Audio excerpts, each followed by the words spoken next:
Hello friends, welcome to your channel Catalyst Soni and this is Soni Singh. Friends, जैसे कि आप जानते हैं 7 बजे बीएड सेकेंड ईयर का क्लास होता है और अभी सेकेंड ईयर में हम लोग जो है बुक कर रहे हैं, जो पेपर कर रहे हैं वो है असेसमेंट फॉर लर्निंग। जैसे कि आपको पता है नॉलेज एंड करिकुलम का बुक जो फर्स्ट पेपर है हमारा वो खत्म हो चुका है और अब हम सेकेंड पेपर कर रहे हैं असेसमेंट फॉर लर्निंग। इसका भी ये तीसरा क्लास है। इसमें भी डेफिनेशन, असेसमेंट, इवेल्युएशन, मेजरमेंट ये सब कंप्लीट हो चुका है और हम लोग असेसमेंट के बारे में और थोड़ा डिटेल से जान रहे हैं। तो आज का जो मेरा क्लास होगा वो असेसमेंट फॉर लर्निंग में जो टॉपिक आज हम लोग करेंगे वो होगा आकलन, मापन तथा मूल्यांकन में अंतर। जनरली ये देखा गया है कि असेसमेंट, मेजरमेंट और इवेल्युएशन को एक ही जैसा देखा जाता है। मतलब इसको बोला जाता है सिनोनिम है। ये जो वर्ड है आकलन के लिए, मापन के लिए, मूल्यांकन के लिए यूज़ होता है। एक्चुअली में जब हम इसको यूज़ करते हैं एजुकेशन में हम इसको आकलन, असेसमेंट जब करते हैं या फिर हम मेजरमेंट करते हैं या फिर हम इवेल्युएशन करते हैं तब इसका मीनिंग अलग अलग होता है। और क्योंकि इस बुक में जो है मैथ्स भी है तो हमें इन तीनों का मतलब समझना और तीनों में डिफरेंशिएट करना बहुत ज़रूरी है। तो चलिए आज के क्लास में हम इन तीनों में डिफरेंशिएट करेंगे, ये तीनों एक दूसरे से अलग कैसे हैं। तो पहले तो हम मापन एवं मूल्यांकन में जो है रिलेशन समझे कि एक्चुअली में आकलन पे हम लोगों ने बहुत सारे क्लासेस किए हैं। असेसमेंट आप समझ चुके हो कि असेसमेंट क्या है। असेसमेंट में होता है कि हम जो भी बच्चों को पढ़ाते हैं टाइम टू टाइम पे जो है असेस करते हैं, उनको बताते हैं कि किस तरह से बच्चों को कितना समझ में आया, कितना नहीं आया, वो असेसमेंट होता है। और मापन एंड मूल्यांकन, तो ये मापन एंड मूल्यांकन में अभी हम लोग पहले रिलेशन देखेंगे कि इनमें रिलेशन क्या है और उसके बाद जो है हम इसमें डिफरेंशिएट भी करेंगे। तो देखिए मापन एंड मूल्यांकन का प्रत्यय यानी कि मूल्यांकन का मतलब मापन के प्रत्यय से सर्वथा भिन्न है। दोनों एकदम अलग अलग है। मापन किसी साधन या टेस्ट या द्वारा किया जाता है। यह साधन रेटिंग स्केल, तालिका, निष्पत्ति, उपलब्धि, टेस्ट, साक्षात्कार, अवलोकन, अनुसूची आदि हो सकते हैं। मेजरमेंट क्या हो सकता है? रेटिंग हो सकता है। आप किसी को रेट करें, जैसे हम बोलते हैं ना कि आउट ऑफ 10 जो है आप इनको कितना मार्क्स दोगे, तो आप बोलते हो 8, ये रेटिंग स्केल हुआ। या फिर हम डेटा बना करके बताते हैं या फिर इंटरव्यू के द्वारा देते हैं, तो ये सारा जो है वो मेजरमेंट के अकॉर्डिंग आता है। ठीक है। मूल्यांकन का प्रत्यय मापन से कहीं अधिक विस्तृत है। मूल्यांकन यानी कि इवेल्युएशन का जो मतलब है वो इससे कहीं ज़्यादा बिगर है। तो इसको मैं एक थोड़ा सा छोटा ही में, लेकिन मैं आपको ये ज़रूर बताना चाहूँगी कि एक्चुअली में ये है क्या। थोड़ा सा यहाँ ध्यान दीजिएगा। जैसे है असेसमेंट, ये हुआ, ठीक है, जस्ट सर्कल करना है मुझे, ये असेसमेंट हुआ, ठीक है। ये हुआ आपका मेजरमेंट, ठीक है। ये अब हम देख रहे हैं इवेल्युएशन, ये हुआ इवेल्युएशन। तो इस तरह से ये एक्चुअली में है। सबसे छोटा इसमें असेसमेंट होता है जो टाइम टू टाइम पे आपको करते रहना पड़ता है। असेसमेंट जो होता है आप टॉपिक जो पढ़ा रहे हो उसमें कर सकते हो, आपने बच्चे को जो गेम सिखाया उसमें कर सकते हो, अगर बच्चे को डांस सिखा रहे हो तो उसको कर सकते हो। मतलब कि एक छोटे छोटे अंतराल पे किया जाता है। मेजरमेंट होता है जो हमारा कि जब हम किसी को आउट ऑफ किसी पर्टिकुलर चीज के लिए जो है आउट ऑफ रेटिंग करते हैं, मतलब नंबर दे रहे हैं, नंबरिंग कर रहे हैं। हम नंबर देते हैं मेजरमेंट में। हमारे पास डेटा रहता है, हमारे पास उसके बारे में नॉलेज रहता है कि एक्चुअली में उसने क्या किया है, क्या नहीं, नॉलेज है हमारे पास। माने हमने असेसमेंट करके नॉलेज रखा है कि इस बच्चे ने कितना इम्प्रूवमेंट किया है।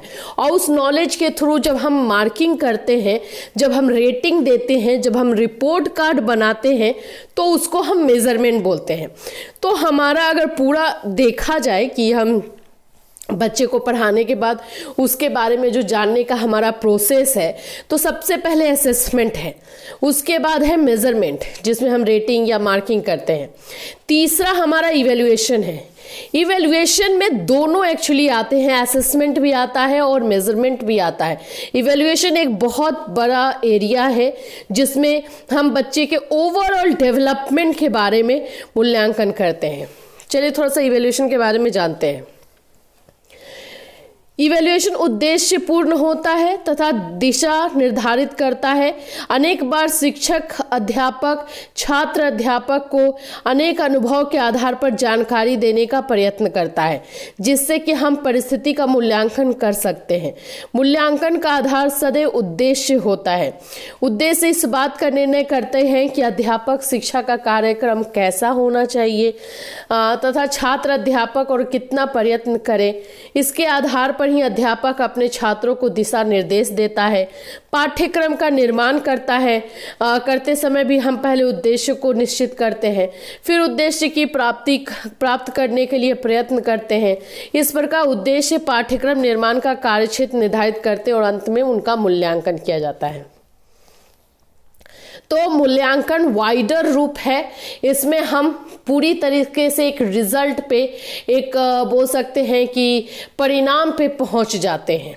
ठीक है, हम परिणाम पे पहुंचते हैं, वो मूल्यांकन होता है। अब आइए आगे बढ़ते हैं। मूल्यांकन की प्रक्रिया विस्तृत है। इसकी सहायता से हम छात्र अध्यापकों का विषय संबंधी अध्ययन के साथ साथ अन्य क्षेत्रों में उनकी उपलब्धि के विषय में भी मूल्यांकन करते हैं। इवैल्यूएशन सिर्फ एक पर्टिकुलर चीज़ का नहीं होता है, ओवरऑल होता है, जिसमें कि अगर हम देखें तो एकेडमिक होगा, स्पोर्ट्स से रिलेटेड होगा, को करिकुलर से रिलेटेड होगा, कितने अचीवमेंट्स किए हैं, कितने अवार्ड्स मिले हैं, कितने जो हैं उपलब्धियां मिली हैं, उन सब का होता है। अध्यापक शिक्षण केंद्र में शिक्षक अध्यापक छात्र अध्यापक के संपूर्ण व्यवहार का अध्ययन कर सकता है। पाठ्यक्रम के उद्देश्यों के आधार पर छात्र अध्यापक का मापन किया जा सकता है, परंतु उनके सभी प्रकार के शैक्षिक अनुभवों का मूल्यांकन नहीं किया जा सकता। छात्र अध्यापक के ज्ञान कौशल और दृष्टिकोण का मापन करने के लिए वर्तमान में कई प्रकार के टेस्ट उपलब्ध हैं। साधनों की सहायता से प्रशिक्षण प्राप्त कर रहे अध्यापक के विकास के विषय में मापन किया जा सकता है। मूल्यांकन के विस्तृत क्षेत्र में प्रतिदर्शन प्रविधियां तथा मापन का प्रयोग किया जाता है। मापन का ढंग लचीला तथा गतिशील होता है। विकास तथा प्रगति निरंतर होती रहती है, उसका कहीं भी अंत नहीं होता। देखिए इन शॉर्ट ये सारे पॉइंट्स हैं, एक्चुअली पॉइंट्स में आगे जाकर के आप लोग को अलग अलग भी बताऊंगी। इन शॉर्ट इतना समझ लीजिए, असेसमेंट जो है छोटी छोटी जगहों पे हम करते हैं और असेसमेंट करने के बाद हमें जो रिपोर्ट देना होता है, जो हमें मार्किंग करनी रहती है, वो मेजरमेंट के अंतर्गत आता है। फिर उसके बाद मतलब कि हमने मार्किंग किया, रिजल्ट जो दिया वो जो है वो पर्टिकुलर एक चीज़ पे किया है, लेकिन इवैल्यूएशन जो है पूरी चीज़ों पे मतलब ओवरऑल पे लिया जाता है। तो ओवरऑल पे जब हम उसका इवैल्यूएशन करते हैं, मूल्यांकन करते हैं, तो वो विस्तृत होता है। तो वो पूरा ये आप कह सकते हो कि मूल्यांकन में जो है असेसमेंट एंड मेजरमेंट दोनों प्रक्रियाएं शामिल होती हैं। ठीक है, अब आइए अंतर देखते हैं। मापन और मूल्यांकन प्राय एक दूसरे के स्थान पर प्रयोग होते हैं। ज़्यादातर हम लोग मेजरमेंट एंड इवैल्यूएशन एक ही समझते हैं, लेकिन फिर भी ये दोनों एक दूसरे से काफ़ी भिन्न है। मापन किसी वस्तु का अंकात्मक रूप है। देखिए यहाँ पे आप लोग पॉइंट्स नोट्स करते जाइए, पॉइंट जो है वो नोट करेंगे तो आप लोग के लिए ईजी होगा। वैसे आगे भी मैं आप लोग को डेटा में दूंगी ही। क्या बोला है? मापन किसी वस्तु का अंकात्मक रूप है। जो मेजरमेंट है हम अंकों में जब दर्शाते हैं तो हम उसे मापन कहते हैं, लेकिन मूल्यांकन मापन के साथ साथ परिमाणात्मक रूप भी प्रदान करता है। देखिए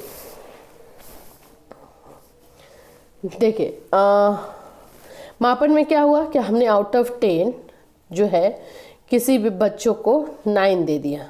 ठीक है, ये हो गया आपका मापन। इवैल्यूएशन क्या होगा? ठीक है, 9 आउट ऑफ 10 मिला, और साथ में जैसे कि उसका बिहेवियर कैसा था, वो स्पोर्ट्स में कैसा था, सिंगिंग में कैसा था, कल्चरल में कैसा था, ये सब में हम ग्रेडिंग देते हैं। इसमें हमने ए दिया, A+ मिला, B मिला, इस तरह से हम देते हैं। तो ये सारी चीज़ें जो है मूल्यांकन में आती है, और ये सिर्फ जो है वो हमारा मेजरमेंट में आता है। ठीक है, आई होप समझ में आ रहा हो। चलिए, तो मापन से ये मालूम किया जा सकता है कि कोई वस्तु कितनी मात्रा या वजन में है, जबकि मूल्यांकन किसी वस्तु के गुण एवं दोषों के बारे में जानकारी प्रदान करता है। मूल्यांकन से यह भी पता लगता है कि किस उद्देश्य को कितना प्राप्त किया गया है, जबकि मापन यह बताता है कि कितने उद्देश्य को प्राप्त करने का प्रयास किया गया है। शिक्षा में मापन का प्रयोग छात्रों की विशेषताओं को स्थापित करने के लिए किया जाता है। राइस्टोन ने मापन और मूल्यांकन में अंतर को स्पष्ट करते हुए लिखा है, मापन में विषय वस्तु के एक पहलू को लिया जाता है। सिंपल यही याद रखिए, मेजरमेंट में एक कोई पहलू को लिया गया, मतलब चाहे तो स्पोर्ट्स ले लेगा, चाहे एकेडमिक लेगा, कुछ भी एक पहलू लेगा। जबकि मूल्यांकन में पूर्ण वातावरण के विषय में जानकारी देता है, वो पूरा ओवरऑल में लेता है। ठीक है, ये डिफरेंशिएशन याद रखिएगा। अब आइए, ऐसे डाटा में मिल जाएगा आपको तो ज़्यादा दिक्कत नहीं होगा। असेसमेंट तो इन लोगों से काफ़ी अलग ही है, वो बहुत ही छोटा है, लेकिन फिर भी देख लेते हैं। देखिए, अंशों का आंकिक वर्णन प्राप्त होता है। मापन को अर्थ प्रदान करना आकलन है। मापन को अर्थ प्रदान करना, जैसे कि 9 आउट ऑफ 10 बोला, जो वो असेसमेंट हुआ। असेसमेंट हम कर ही किस लिए रहे थे कि बच्चा ने कितना सीखा है, तो वो हमें तो मेजरमेंट से ही पता चलेगा ना। वो हमें कैसे पता चलेगा? मेजरमेंट के थ्रू ही पता चलेगा। तो जो मेजरमेंट से मान लीजिए 9 आउट ऑफ 10 आया बच्चों का, अच्छा तो मुझे समझ में आ गया कि हाँ बच्चे को समझ में आया। ये असेसमेंट में असेसमेंट जो कर रही थी उसमें रिजल्ट एक्चुअली में मुझे तो पता किससे चला है? मेजरमेंट से। ठीक है, अंतिम राय या समग्र निर्णय जो हम अनेक आकलनों के आधार पर अंक प्लस अंकों को अर्थ प्रदान करना आकलन का उदाहरण है, और अंक प्लस अंकों के अर्थ के साथ मूल्य निर्णय मूल्यांकन का उदाहरण है। मतलब जो अंक हम मिल रहा है मेजरमेंट के थ्रू वो आकलन हुआ, और जो अंक के साथ गुणों को दोषों को भी देखा जाता है, ओवरऑल देखा जाता है, वो मूल्यांकन हो जाता है। अंक मापन, अंक प्लस अंकों का अर्थ आकलन, अंक प्लस अंकों का अर्थ अंक प्लस मूल्य निर्णय मूल्यांकन। ये कितने अच्छे से दिया हुआ है। ठीक है, मापन और मूल्यांकन में चलिए हम तब फिर डिफरेंस देखते हैं। मापन किसी वस्तु का अंकात्मक रूप होता है। इसमें अंक दिए जाते हैं। उत्तर पुस्तिकाओं को जांच कर उनमें अंक देना मापन कहलाता है। किसी वस्तु के मापने को ही मापन कहा जाता है। मूल्यांकन क्या है? अंक देने के बाद अंकों के मूल्य का निर्धारण करना ही मूल्यांकन कहलाता है। मतलब मान लीजिए उसको 9 आउट ऑफ 10 आया है, तो हम बोलेंगे ना भाई कि एक्सीलेंट है, परफॉर्मेंस है, आउटस्टैंडिंग है। अब पेरेंट्स को कैसे पता चला? अच्छा 10 में से 9 आया है, तो हो सकता है कि सारे बच्चों को 9, किसी को 9.5 आया हो, किसी को एकदम 10 ही आ गया हो, तो वो आप दोगे ना, वो उसका जो है एक उस 9 का जो वैल्यू जो है वो तो आप बताओगे। तो 9 का जो वैल्यू बताया गया, 9 जो मिला वो मापन हुआ, और 9 का जो वैल्यू बताया गया, जो उसका मूल्य बताया गया, जैसे कि मैं उसको बोल देती हूँ कि अच्छा 9 आउट ऑफ 10 मिला, जिनको 9 मिला है वो एक्सीलेंट है, बहुत अच्छा परफॉर्मेंस है। अच्छा तो पेरेंट्स को लगा हाँ बहुत अच्छा परफॉर्म किया है, तो उसका मूल्य, उसका नाम देना ही जो है मूल्यांकन है। मापन का क्षेत्र अधिक विस्तृत न होकर सीमित होता है।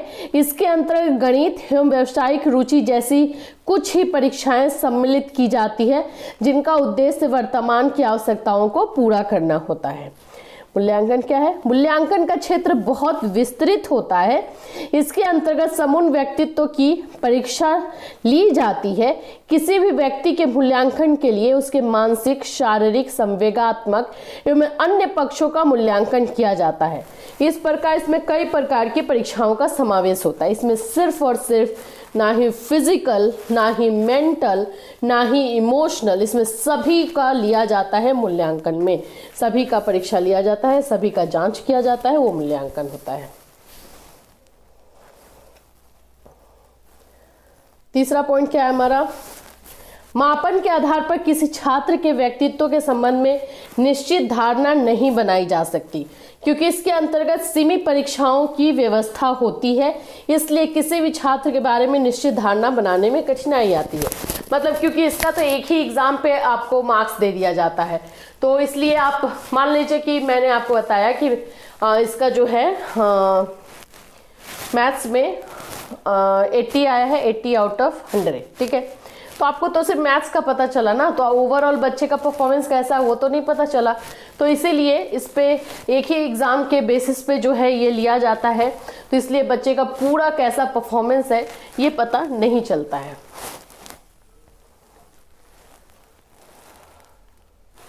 मूल्यांकन के आधार पर किसी छात्र के बारे में निश्चित धारणा बनाने में सुविधा होती है, क्योंकि इसमें संपूर्ण व्यक्तित्व की परीक्षा लेने की आवश्यकता होती है। इसके आधार पर किसी भी छात्र के बारे में निश्चित धारणा बनाई जाती है, क्योंकि ये पूरा ओवरऑल डेवलपमेंट के बारे में बता रहा है। उसका को करिकुलर में कैसा रहा, स्पोर्ट्स में कैसा रहा, एकेडमिक में कैसा रहा, ये सारी चीज़ों के बारे में उसका बताया गया, तो इसलिए इसमें धारणा बनाई जा सकती है। मापन विषय की पाठ्य सामग्री पर आधारित होता है, किसी भी एक कंटेंट पर आधारित होता है। मूल्यांकन विषय के उद्देश्यों पर आधारित होता है। मापन के द्वारा साक्ष्य को एकत्रित किया जाता है, प्रूफ को एकत्रित किया जाता है, डेटा को एकत्रित किया जाता है। मूल्यांकन के द्वारा साक्ष्यों के निष्कर्ष निकाले जाते हैं। यहाँ पे हम डेटा जो है वो गैदर करते, इकट्ठा करते हैं, और मूल्यांकन सारे डेटा को जो है वेरीफाई करता है, समझे। मापन के लिए समय निश्चित होता है, मूल्यांकन के लिए निरंतर चलने वाली प्रक्रिया है। मापन के आधार पर भविष्यवाणी सार्थकता के साथ नहीं की जा सकती, क्योंकि इसमें सभी पक्षों की जानकारी नहीं होती।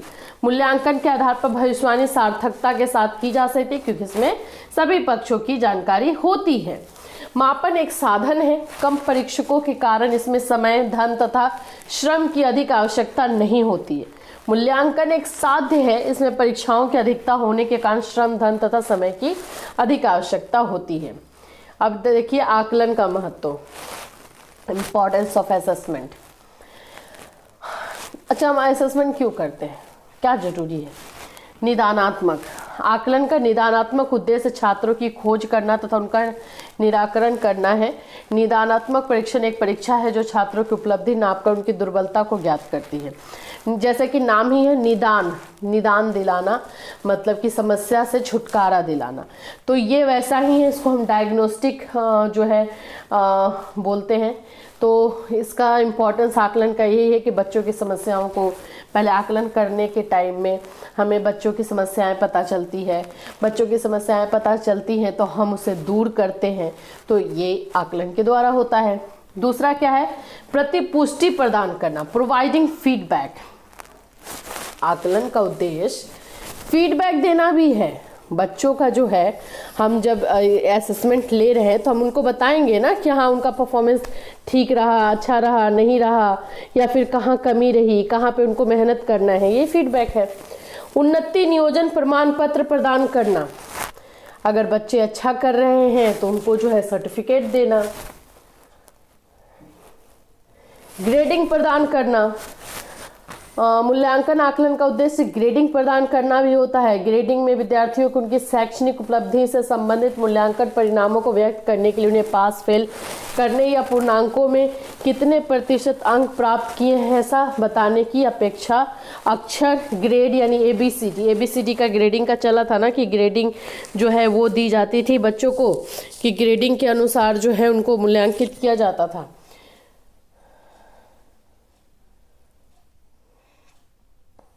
डायग्नोस्टिक तो हो गया है।